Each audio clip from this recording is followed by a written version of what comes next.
Oke, selamat datang Pak Cliff dan teman-teman yang menyaksikan. Pada kesempatan kali ini, saya ingin menjelaskan kepada teman-teman semua tentang perusahaan dagang dalam akuntansi. Nah, jadi konsep perusahaan dagang itu seperti apa? Jika kita ambil dari definisi ya, perusahaan dagang merupakan salah satu dari tiga kategori perusahaan di akuntansi. Yang satunya ada jasa, yang satunya lagi manufaktur. Nah, jika di perusahaan jasa, kita itu memberikan jasa kepada konsumen. Dalam perusahaan dagang, kita itu melakukan aktivitas jual beli barang dagang. Nah, eh, barang yang kita jual dan beli kepada konsumen itu barangnya tidak berubah. Jadi, kita melakukan aktivitas jual beli tanpa merubah wujud dari barang dagangan kita tersebut. Nah, itu contohnya seperti sebuah toko bangunan.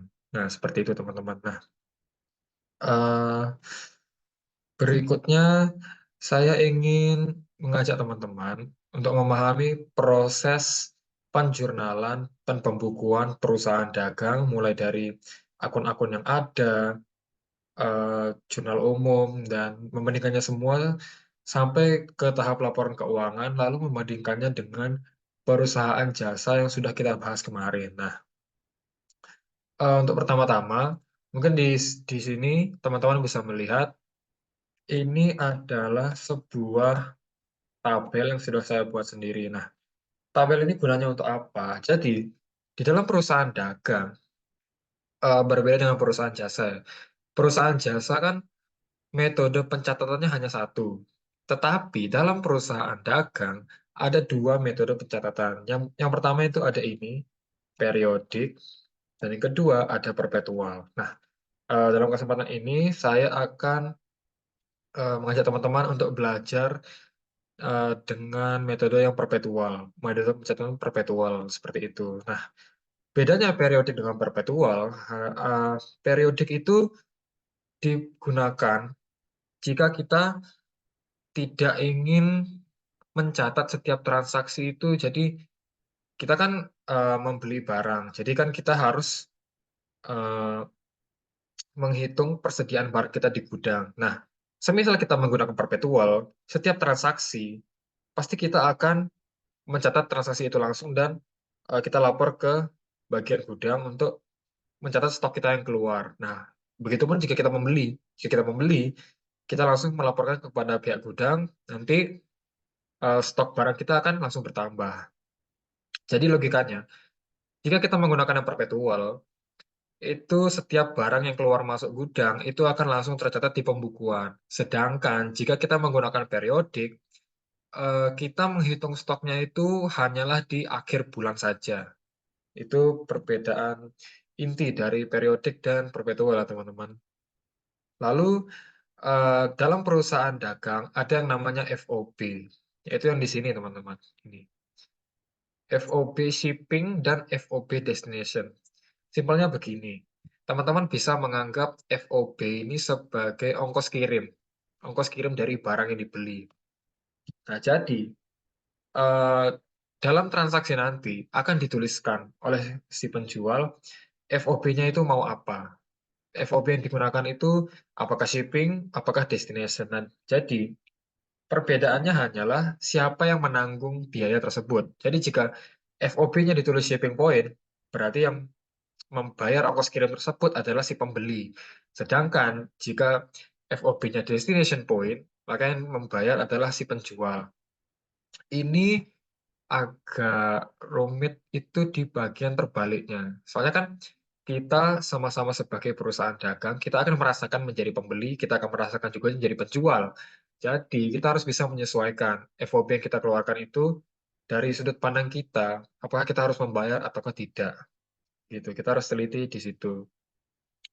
Lalu juga ada term of payment.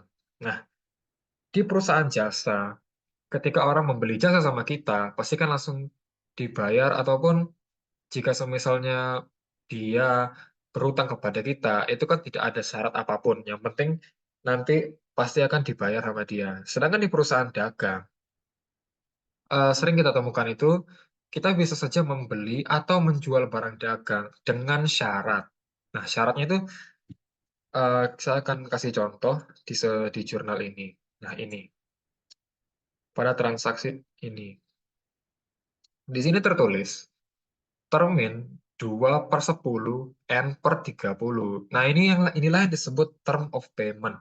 Jadi, jika saya harus jelaskan, yang pertama ini 2/10.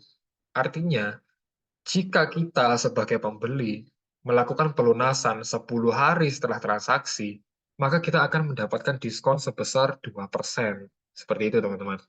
Nah, sedangkan jika N/30, itu artinya jatuh tempo kita melunasi pembelian kita adalah 30 hari sejak tanggal tercatatnya pembelian. Seperti itu. Itulah yang dinamakan term of payment dalam perusahaan dagang, teman-teman.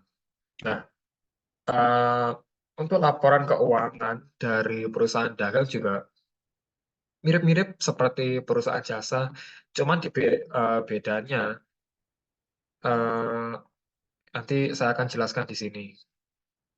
Ya, ini akan saya jelaskan nanti pada saat kita masuk ke dalam proses penjurnalan dan pembukuan laporan keuangan. Nah, jika teman-teman sudah mengerti tentang konsep dasarnya, saya ingin memberitahu teman-teman akun-akun yang baru, istilahnya baru. Jadi, akun-akun ini hanya khusus ada di perusahaan dagang saja.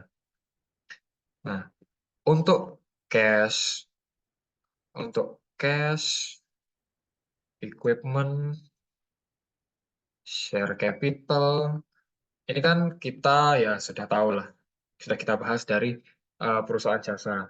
Saya akan mulai dari inventory. Nah, akun inventory ini dalam pencatatan perpetual ini merupakan stok barang kita. Nah, jadi jika kita membeli sebuah barang dagang, yang tercatat pada jurnal umum kita adalah inventory kita bertambah. Karena kita kan langsung melaporkan kepada gudang, jadi gudang mengupdate kita eh, bahwa barang dagangan kita bertambah di gudang. Dan begitupun kalau kita menjual barang tersebut. Jadi jika kita melakukan penjualan pada pencatatan perpetual, nanti inventory yang keluar, harga waktu kita beli itu berapa, pasti tertulis di sana. Karena eh, perpetual seperti yang saya bilang tadi itu mencatat barang yang keluar dan masuk setiap transaksi. Jadi itu kita catat, nanti harganya akan muncul. Nanti saya akan eh, beri lihat contohnya di jurnal umum kita. Jadi inventory ini adalah barang dagang kita, teman-teman. Untuk accounts receivable dan accounts payable, ini memang sudah kita bahas di perusahaan jasa. Cuma nanti ini ada kaitannya dengan termin yang sudah saya jelaskan tadi, term of payments. Dan untuk sales ini ya bisa dibilang sama saja seperti perusahaan jasa. Cuma kan di perusahaan jasa, kita salesnya, pendapatan kita kan pendapatan memberikan jasa. Di sini kita mendapat pendapatan dagang. Nah, sales return. Sales return ini adalah ketika eh, itu artinya itu retur penjualan. Jadi semisal begini. Semisal kita menjual sebuah barang dalam kuantiti 10. Tapi ya kita katakan saja 3 dari barang tersebut rusak. Nah, customer kita tidak mungkin menerima barang yang sudah rusak tersebut. Nah, jika dia ingin melakukan pengembalian kepada kita, nah itulah yang akan kita catat sebagai sales return, penjualan. Nah, kenapa tidak ada akun yang namanya retur pembelian?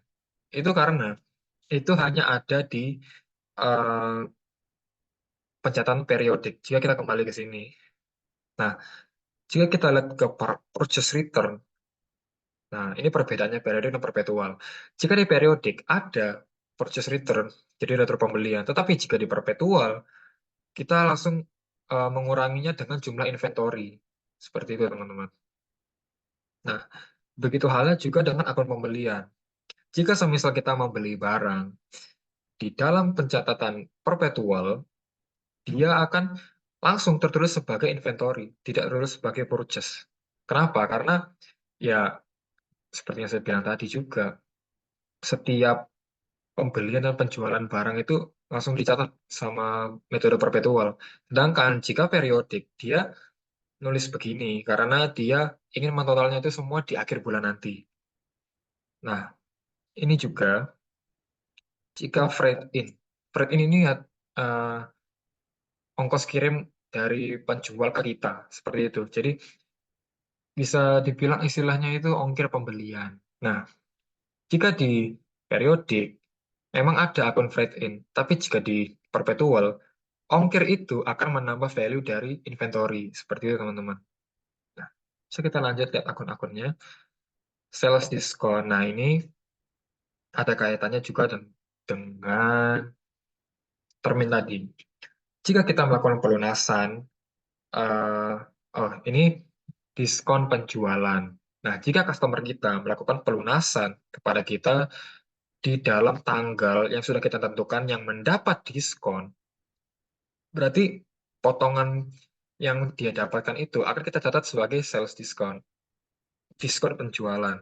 Nah, sedangkan jika di periode ya jika di pembelian kita sebagai yang membeli, jika kita mendapatkan diskon pembelian, kita akan mencatatnya sebagai inventory. Harga yang dipotong itu akan dicatat sebagai inventory. Itu di perpetual, teman-teman.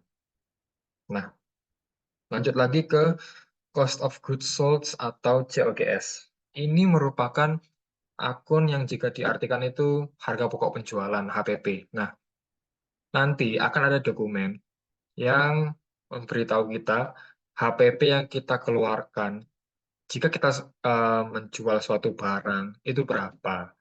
Nah, ini nanti tadi kan saya sudah menjelaskan bahwa eh, perpetual mencatat setiap transaksi keluar masuk. Nah, anggap saja kita menjual sebuah barang, itu kan kita catat sebagai sales.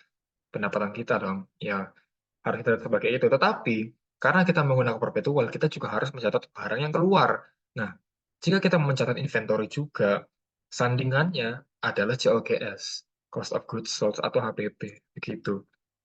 Nah, freight out ini ya ongkos kirim jika kita menjual barang keluar. Seperti itu. Jadi, semisal kita sebagai penjual dan kita menggunakan FOB destination, maka kita harus mencatat freight out. Gitu, teman-teman. Nah, mungkin ini akun-akun yang khusus ada di perusahaan dagang. Dan ini, setelah ini saya akan eh, mengajak teman-teman untuk mencoba menjurnal.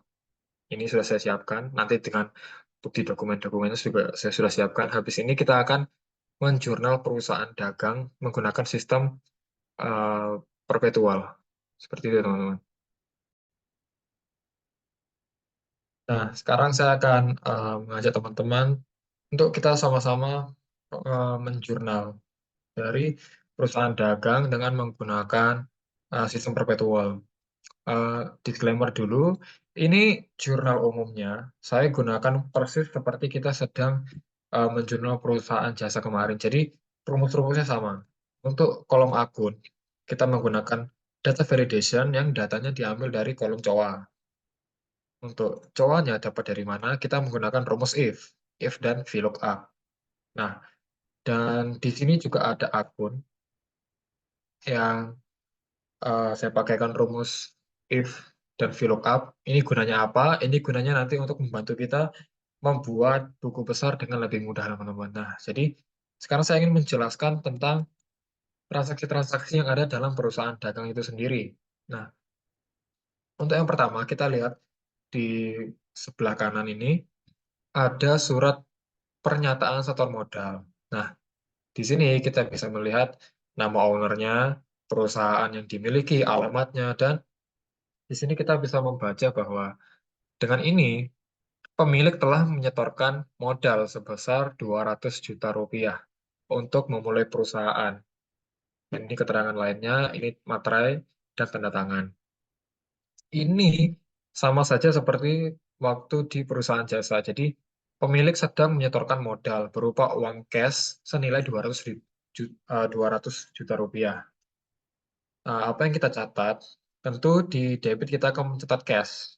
Karena uh, uang cash kita bertambah, harta kita bertambah di debit. Cash kita akan catat sebagai 200 juta. Lalu di kreditnya kita akan mencatat modal. Karena pemilik menyetorkan uang ini dalam tanda kutip sebagai modal usaha. Jadi dia menambah ekuitas, ekuitas bertambah di kredit, kita tulis di kredit juga 200 juta rupiah. Dan ini keterangannya adalah setoran modal dari pemilik tersebut. Kita lanjut ke transaksi yang kedua. Nah, saya taruh sini saja. Di sini ada invoice ya teman-teman, kalau bisa lihat. Nah, di sini ada invoice. Nah, invoice ini dikeluarkan oleh Depo Jaya Bangunan. Jadi, ini dikeluarkan oleh bisa dibilang perusahaan lain dan ditagihkan kepada kita sebagai pelasa bangunan. Ini invoice dikeluarkan tanggal 3 April. Jadi di sini kita membeli barang, ya membeli barang ya teman-teman, membeli barang dagang. Nah, eh, karena ini merupakan invoice, berarti kita membeli ini tidak secara tunai karena ini masih tertagih pada tanggal 3 April. Jadi kita membeli barang dagang dengan hutang. Nah, kalau kita turun lagi ke bawah, di sini ada biaya pengiriman sebesar 500.000, teman-teman. Nah, ini jika kita lihat di catatan, pengiriman akan dilakukan tanggal 4 April, yaitu berarti kemudian harinya. Nah, di sini ada tulisan FOB shipping point dibayarkan tunai. Nah, tadi kan saya sudah jelaskan. FOB shipping point ditanggung oleh sang pembeli. Jadi kita yang menanggung. Nah, jika kita menanggung, FOB shipping point dibayarkan secara tunai, berarti kita harus langsung membayar ongkos kirimnya. Itulah kenapa di invoice dicantumkan biaya pengiriman sebesar 500.000 dan kita memang sudah membayar. Di sini ada jumlah yang sudah dibayarkan senilai 500.000 rupiah. Jadi total yang masih tertagih yaitu 9 juta yang merupakan barang dagang yang kita beli. Jadi di sini ada dua transaksi. Yang pertama, inventory. Kenapa inventory? Karena dalam perusahaan dagang perpetual tidak ada yang namanya akun purchase, tidak ada pembelian. Jika kita membeli barang, maka dia akan langsung bertambah di inventory. Nah, karena kita membeli dengan utang, maka di kredit bertambahlah accounts payable kita. Seperti itu, senilai 9 juta. Nah, harus diperhatikan juga di sini ya, tertulis termin pembayaran. Jadi ini yang saya bilang tadi, term of payments. Di sini kita bisa lihat 2/10 N/30. Itu kita harus langsung tulis di sini, supaya kita ingat kapan kita sebagai perusahaan harus membayar sebelum tanggal jatuh tempo. Dan pelunasan kita bisa dapat diskon itu pada tanggal berapa. Seperti itu teman-teman. Jadi di sini kita bisa mendapatkan diskon 2% jika kita lakukan pelunasan 10 hari setelah transaksi itu berlangsung. Dan tanggal kita jatuh tempo, maksimal kita membayar, itu tanggal 3 Mei 2019, yaitu 30 hari setelah transaksi ini berlangsung. Seperti itu. Itu untuk transaksi yang pertama, inventory dan accounts payable. Nah, karena tadi kita sudah membayar FOB shipping point secara tunai, maka ini, tadi saya bilang, untuk freight in, untuk ongkos kirim pembelian, itu dalam perpetual tidak ada. Jadi dia akan menambah value dari inventory itu sendiri. Jadi di debit bertambahlah inventory, seperti itu. Dan di kredit berkuranglah cash. Cash harta kita yang sudah kita setorkan tadi berkurang 500.000 untuk membayar ongkos kirim. Jadi dia berkurang di kredit. Seperti ini.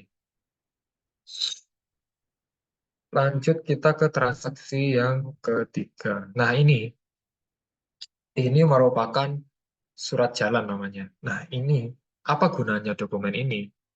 Ini akan diterbitkan oleh sang pengirim, yang kurir, jika barang dagang yang kita beli itu sudah dalam perjalanan. Seperti kita bisa lihat, ini dibuat pada tanggal 5 April.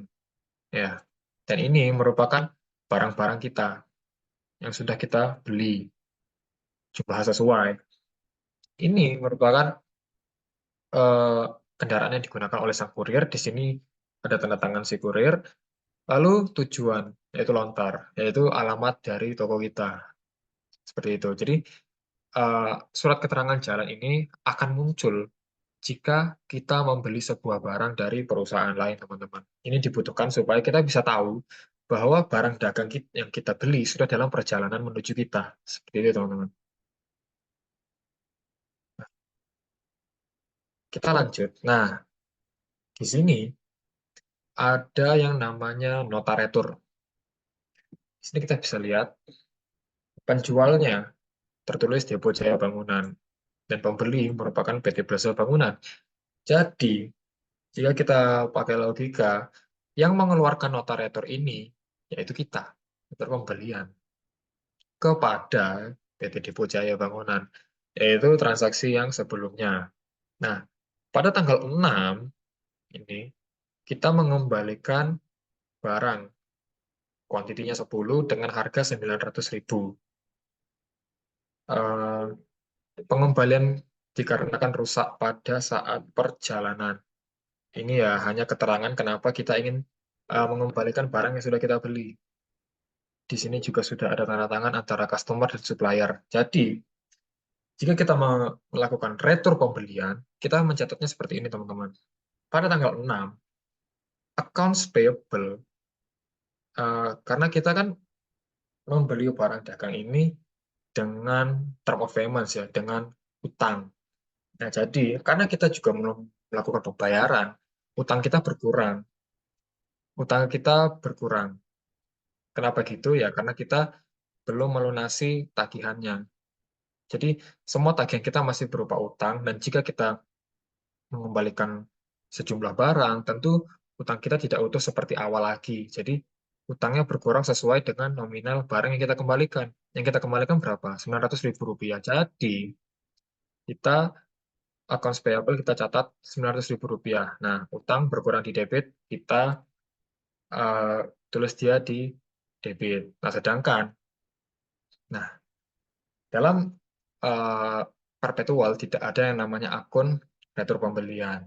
Karena retur pembelian ya sama saja barang yang kita beli itu kita retur, kita kembalikan. Jadi kita langsung tulis inventory. Inventory di kredit senilai 900.000 rupiah. Ini retur pembelian ke Depo Jaya dan ini merupakan pengurangan utang karena retur, teman-teman. Oke, itu contoh kasus retur.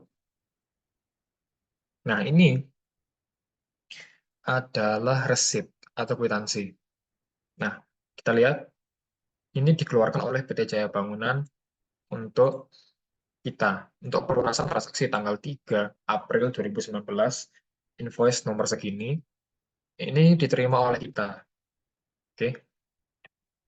Nah, kita sebagai pembeli melakukan pelunasan tanggal 8 dengan cash. Nah, ini. Tadi kan kita melihat bahwa utang kita yang tersisa merupakan 8.100.000 rupiah. Karena tadi kita melakukan retur sebesar 900.000 rupiah. Jadi utang kita kan paling awal 9 juta, dikurangi dengan retur, sisa 8.900.100 rupiah. Tetapi kenapa di sini ditulisnya kita membayar 7.938? Ini kita kaitkan kembali dengan term of payments yang ada di awal transaksi.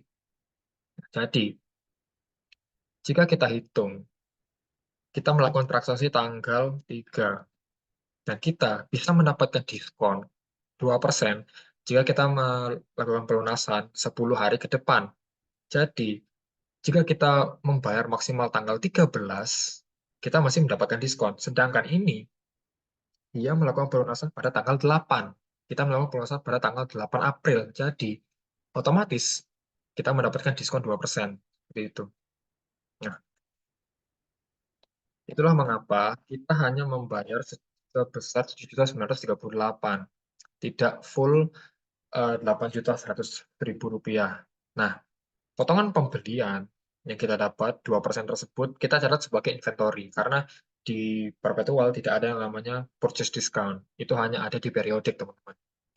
Ini keterangannya seperti ini, pelunasan utang, dan ini potongan pelunasan karena mendapatkan diskon 2% dari 10 hari. Seperti itu. Nah, kemudian ini, nah di sini ada sebuah invoice lagi yang dikeluarkan oleh PT Bintang Timur dan ditagihkan kepada kita.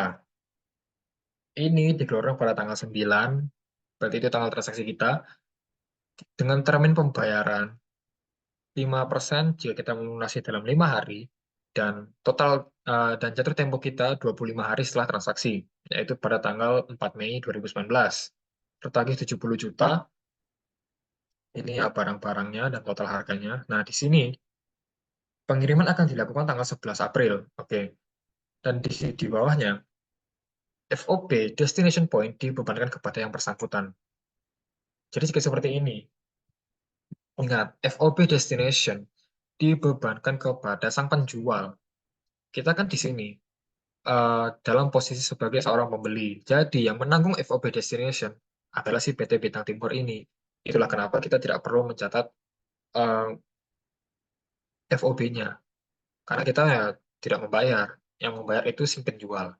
Nah, jadi pada tanggal 9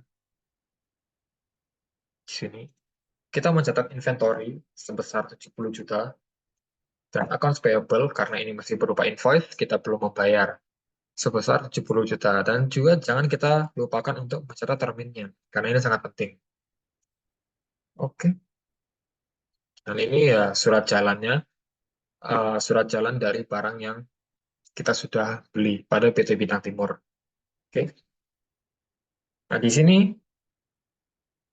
ada dikeluarkan sebuah kwitansi oleh PT Bintang Timur untuk kita, Plaza Bangunan, untuk pelunasan transaksi tanggal 9, invoice nomor segini. Nah, kita membayar dengan cash seperti hari sebelumnya, tetapi kali ini jumlahnya sama persis dengan utang kita, yaitu 70 juta. Kenapa bisa seperti itu? Karena kita melakukan pelunasan pada tanggal 15 April, sedangkan di termin, kita balik lagi ke termin, kita dapat diskon 5% jika kita melakukan pelunasan pada 5 hari setelah transaksi, berarti tanggal 14 April. Nah, di sini ya kita terlewat sehari, jadi diskonnya sudah hangus. Itulah kenapa kita melakukan pelunasannya pas dengan ya jumlah utang yang tertagih 70 juta, karena sudah tidak bisa mendapatkan diskon, karena sudah lewat. Jadi ya, kita catat saja di debit, utangnya berkurang di debit 70 juta, dan kita membayar menggunakan cash, cash kita keluar di kredit 70 juta. Pelunasan tanpa potongan. Itu teman-teman. Oke, lanjut. Nah, ada invoice lagi. Tetapi kali ini, invoice-nya dikeluarkan oleh kita. Kitalah yang menagih kepada PT Mitra 10.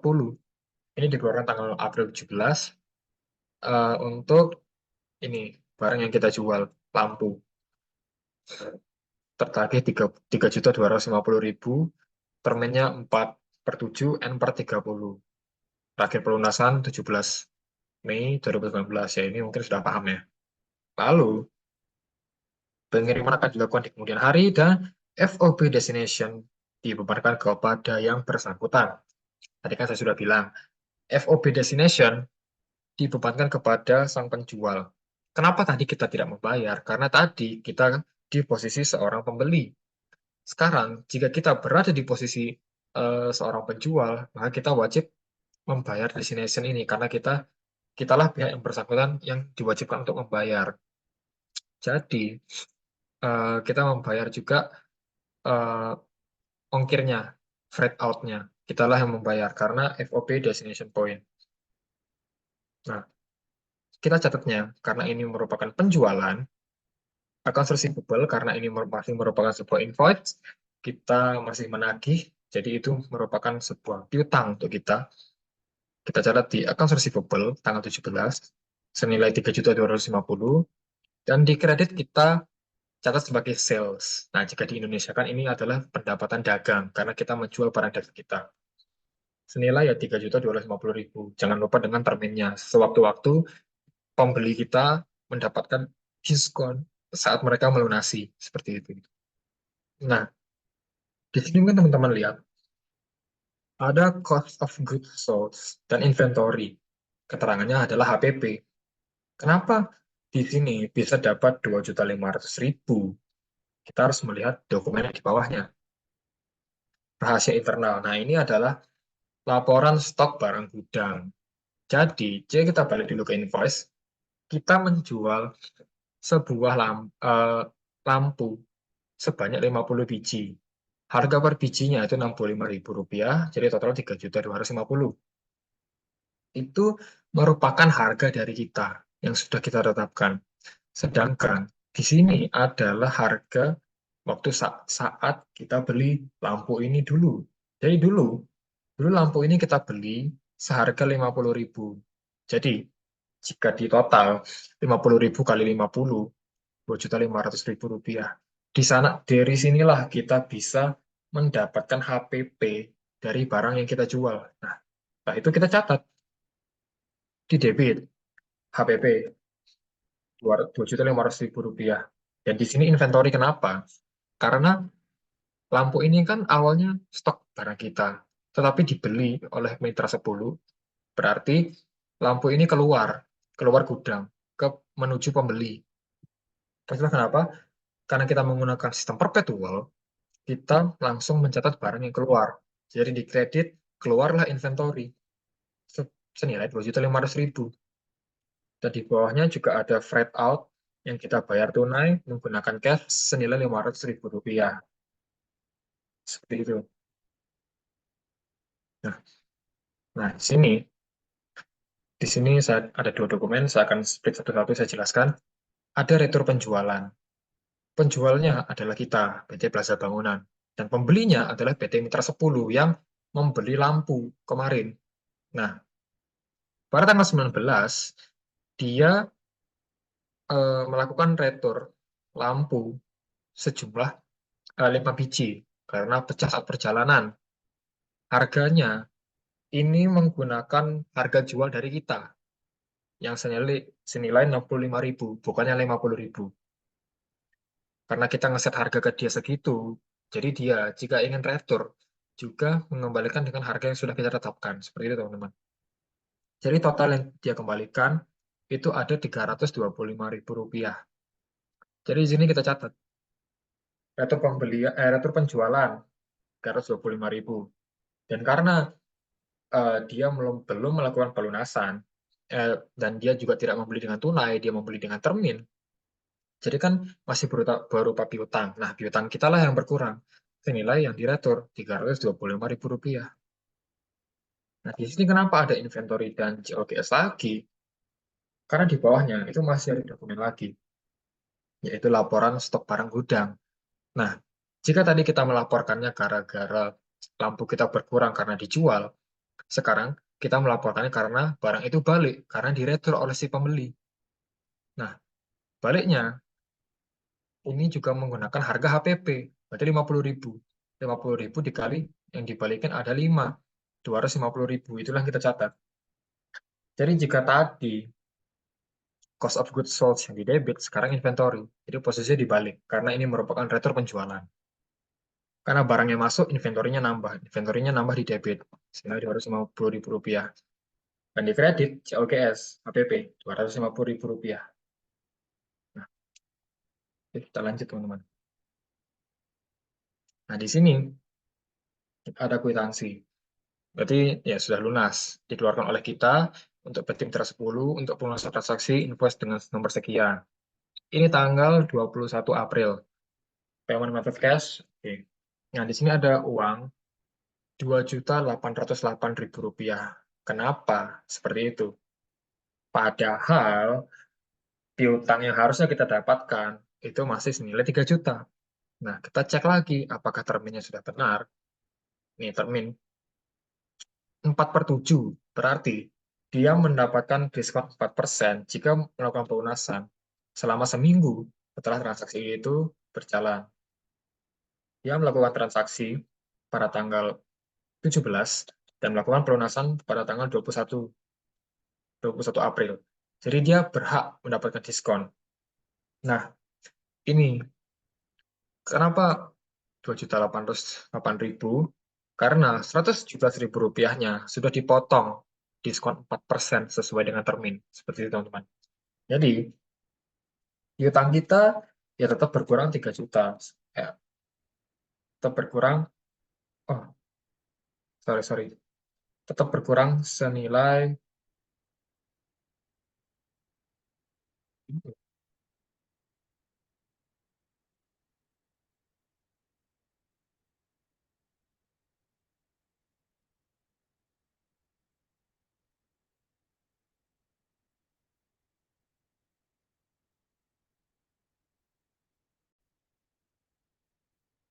maaf teman-teman, tadi ada sedikit kesalahan. Nah, piutang kita yang tersisa itu masih ada 2.925.000. Tetapi karena dia dapat potongan 4% senilai 117.000, jadi cash yang kita dapatkan yang pertama di debit hanya 2.808.000. Sedangkan untuk membalancekan akunnya, kita menulis potongan penjualan, sales discount, senilai 117.000 di debit. Dan piutang kita ya tetap akan nol, karena sudah lunas. Cuman ya cash yang kita dapatkan tidak senilai 2.925.000 karena sudah dipotong diskon senilai 4%. Seperti itu, teman-teman. Lalu kita lanjut. Nah, ini ada invoice lagi dikeluarkan oleh kita juga kepada PT Bangunan Selamat. Ini dikeluarkan tanggal 23, terminnya 10/3, N per IOM. Nah, kalau jika dari tadi teman-teman sudah melihat N-nya itu selalu disandingkan dengan angka, ada salah satu syarat juga yang bernama IOM. IOM ini apa? IOM ini merupakan singkatan dari End of Month. Nah, jadi jika kita Indonesiakan, si pembeli harus melakukan pelunasan pada end of month, pada akhir bulan. Jadi jadi di sini juga tertulis jatuh temponya pada tanggal 30 April karena merupakan akhir bulan April. Itulah arti dari IOM, end of month. Dan dia akan mendapatkan diskon 10% jika dia melunasi selama 3 hari ke depan. Ini 49 juta, ini yang tertagih barangnya. Nah, di sini ada biaya pengiriman. Jadi kita lihat dulu, pengiriman akan dilakukan maksimal 2 kali 24 jam. Nah, FOB shipping point dibayarkan secara tunai. Ini tidak perlu kita catat, teman-teman, karena ini merupakan FOB shipping point yang logikanya itu ditanggung oleh si pembeli. Pembelilah yang menanggung, berarti PT Bangunan Selamat yang menanggung. Dan dia juga sudah bayar. Itulah hanya itu yang kita tulis. Dibayarkan secara tunai, dia sudah membayar, ya kita tidak perlu catat, karena bukan kewajiban kita untuk membayar. Kita hanya mencatat accounts receivable senilai 49 juta karena dia membeli dengan utang dan pendapatan dagang juga. Nah, kita juga perlu melihat laporan stok barang gudang karena kita melakukan penjualan kembali. Penjualan lagi. Dia membeli AC yang dulu kita beli dengan harga 6 juta per pieces. Kita jual, jika total kita jual 42 juta, itulah HPP-nya. Kita catat seperti tadi lagi.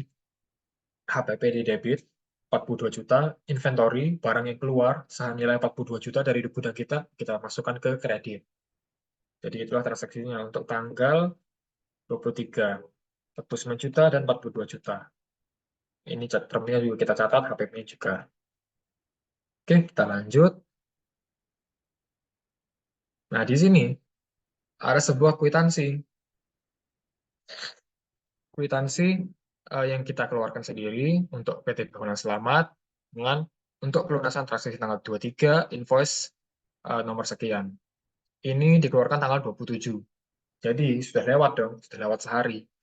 Jika dia ingin mendapatkan diskon, maka dia seharusnya membayar maksimal tanggal 26 April.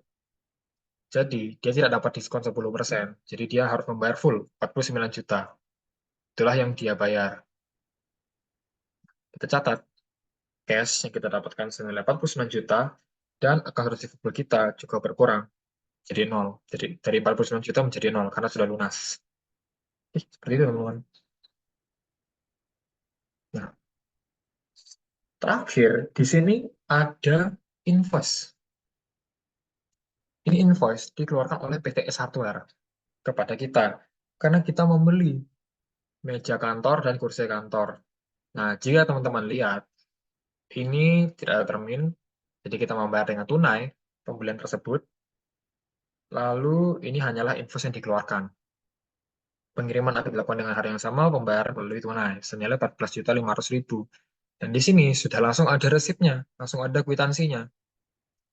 Di sini PT S Hardware mengeluarkan kwitansi untuk kita untuk pelunasan transaksi tanggal 30 April dengan membayar dengan cash senilai 40.500.000. Nah, ini kenapa tidak ada surat jalan? Ya, kan tadi kan saya jelaskan jika kita membeli sesuatu pasti ada surat jalan yang keluar eh, sebagai tanda barang kita dikirim. Ini karena ini bukan sebuah pembelian barang dagang, teman-teman. Ini merupakan pembelian eh, peralatan di akhir bulan.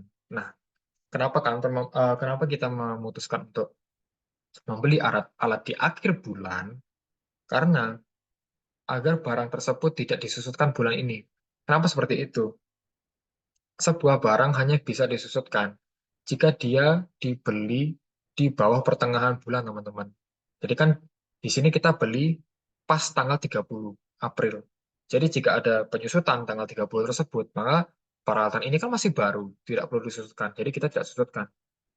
Lalu kita catat pembelian kita, equipment yang notabene aset kita, pertama di debit 40.500.000, dan kita membayar dengan tunai, dengan cash 14.500.000. Pembelian peralatan dengan tunai. Nah, seperti itulah kira-kira eh, penjurnalan akuntansi perusahaan dagang dengan menggunakan metode perpetual, teman-teman. Ya, ini jurnal umum. Nah, selanjutnya setelah eh, menjurnal dengan perpetual, selanjutnya saya akan menjelaskan tentang buku besar dan neraca saldo yang kurang lebih mungkin sama. Seperti itu, teman-teman.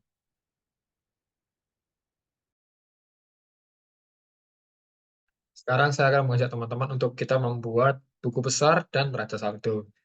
Ini saya akan gunakan konsep yang sama seperti pada perusahaan jasa, yaitu pivot table.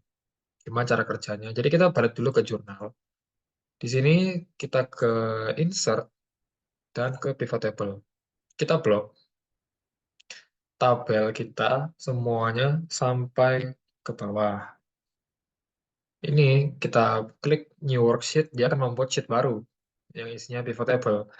Nah, jika kita ingin membuat buku besar, kita memerlukan tanggal, debit, kredit, dan juga akun. Tapi akun ini akan kita taruh di filters. Nah, jadilah seperti ini. Jadi semisal kita ingin memunculkan akun cash, dia akan muncul. Tetapi ini harus diberi rumus dulu, yaitu di ini di field items and sets, lalu kita ke calculated fields.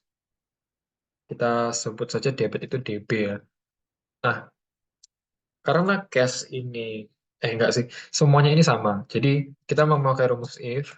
Jadi jika debit lebih besar daripada kredit, maka di sini petik maka debit mengurangi kredit. Nah, ini kita oke. Nah, di sini ada sum of debit. Nah, kita tambah satu lagi. Yang tadi kan baru debit saja. Yang sini kita tulis kredit ya, kita anggap saja CR ya.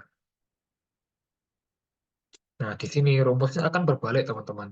Jika kredit lebih besar daripada debit, maka kredit mengurangi debit. Kita oke, nah, dia akan muncul nol. Ini bisa kita hapus, hapus, hapus. Nah, yang benar itu ledger itu seperti ini, teman-teman. Akunnya cash, oke. Di sini ada tanggalnya, cash itu muncul pada tanggal berapa saja, dan dia bertambah di mana, apakah di debit ataupun di kredit. seperti ini. Dan ini jumlahnya. Nah, kenapa di sini kosong? Karena cash kita masih tersisa 158.370.000, ya teman-teman. Dan di kredit kosong. Karena cash itu akunnya ya di debit, pertama di debit. Jadi dia di debit masih ada tersisa 158.370 juta. Itu pun sama seperti ya misalnya inventory, accounts receivable, ini nol karena memang piutang kita sudah lunas semua. Equipment dia akan muncul, sales dia akan muncul. Jadi tinggal teman-teman kopas saja semua. Nanti dia akan muncul di sini seperti ini, teman-teman.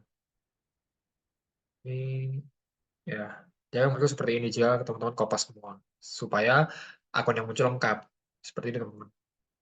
Nah, jika teman-teman sudah lengkap semua, saatnya teman-teman membuat trial balance atau neraca saldo yang betul seperti ini. Nah, gimana cara kita membuatnya seperti ini? Kita lihat lagi di sini. Kita akun, kita taruh di rows. Lalu kita tidak perlu date. Nah, dia akan jadi seperti ini. Ini, karena kita sudah memasukkan rumus, dia akan ikut seperti ini. Nah, cash kita kan tersisa 158.370.000. Kita cek apakah di ledger dia benar. Ya benar, tersisa segitu. Jadi ini hanya mencocokkan saja dengan ledger, dengan buku besar. Nah, tapi yang namanya neraca, itu kan pasti harus balance ya teman-teman. Harus imbang antara akun debit dan akun kreditnya. Caranya ya kita, anggap saja di sini grand total juga. Kita tinggal sum saja semua angka yang ada di atas. Ini. Nah, jika hasilnya sudah sama, itu berarti neraca saldo teman-teman sudah balance. Dan ini sudah benar. Itu adalah buku besar dan neraca saldo menggunakan pivot table ya teman-teman. Jadi ini bisa kita hapus.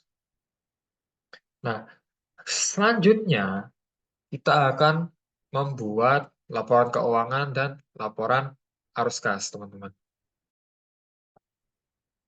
Nah, bagaimana cara kita membuat laporan keuangan untuk perusahaan dagang? Dan apakah itu berbeda jauh dengan perusahaan jasa? Menurut saya juga tidak juga. Karena komponen utama perusahaan laporan keuangan itu kan ada tiga. Laporan laba rugi, laporan ekuitas, dan laporan posisi keuangan. Itu semua masih ada di perusahaan dagang. Cuman, laporan yang memiliki perbedaan yang cukup signifikan dengan perusahaan jasa, yaitu pada laporan laba rugi. Nah, di sini. Karena sumber pendapatan utama dari perusahaan dagang itu kan penjualan barang dagangnya. Tetapi dalam proses penjualan barang itu ada yang retur, ada yang diskon, seperti itu. Itulah nanti akan dikurangi dan juga akan dikurangi oleh HPP. Nah, jadi di sini saya membuat laporan laba ruginya dengan menggunakan rumus sum if, teman-teman. Sum if ini gunanya itu agar akun yang punya eh, tertulis dengan 411 sales itu semua akan ditotal dan hasilnya akan muncul di laporan keuangan. Dia mengambil referensi dari jurnal umum dan juga neraca saldo, teman-teman. Seperti itu cara kerjanya. Jadi, kita dapat total penjualan kotor kita sebesar 52.250.000. Nah, tapi kita ada retur, kita menerima retur penjualan 325.000 dan diskon penjualan 117.000. Itu dikurangi menjadi penjualan bersih sebesar 51.808.000. Tetapi penjualan bersih harus dikurangi oleh HPP, harga pokok penjualan, senilai 44.250.000. Maka dapatlah eh, laba kotor kita senilai 7.558.000 rupiah. Seperti itu, teman-teman. Nah, tapi di sini kita ada freight out, yaitu ongkos kirim keluar, teman-teman. Nah, itu kita catat di dalam beban, karena beban ongkir untuk pembeli kita senilai 500.000. Jadi, net income atau laba bersih kita senilai Rp7.058.000. Seperti itu, teman-teman. Nah, setelah laporan laba rugi, kita berpindah ke laporan ekuitas, ya, laporan perubahan modal. Nah, di sini kita lihat ini juga sama seperti perusahaan jasa. Di awal bulan kita tidak memiliki return earnings karena perusahaan ini baru saja dibuka. Lalu kita tambah net income kita, yaitu laba bersih kita yang sudah kita dapat dari laporan sebelumnya, senilai Rp7.058.000. Dan di sini tidak dikurangi oleh apapun, karena tidak ada prive dan tidak ada dividen selama proses penjualan. Selama periode ini tidak ada pembagian dividen dan tidak ada pengambilan prive oleh pemilik. Jadi tidak dikurangi apapun. Jadi, laba ditahan pada akhir periode April 2019 murni tetap Rp7.058.000. Seperti itu. Nah, barulah kita masuk ke laporan posisi keuangan. Nah, di sini kita akan menentukan aset-aset kita terlebih dahulu, yaitu ada cash nilai 158.370, ada persediaan barang dagang yang masih tersisa di gudang senilai 34.188.000, dan peralatan yang baru saja dibeli tanggal 30 sehingga tidak memerlukan penyusutan tersebut itu senilai 14.500.000. Jadi total aset kita 207.058.000. Untuk ekuitas dan liabilitas, yang pertama di ekuitas ada modal 200 juta. Lalu ada laba ditahan akhir periode. Itu jika ditambahkan, dan di sini liabilitasnya kosong karena memang utang kita sudah lunas semua. Mau itu utang dagang, utang bank tidak punya. Jadi liabilitas dikosongkan.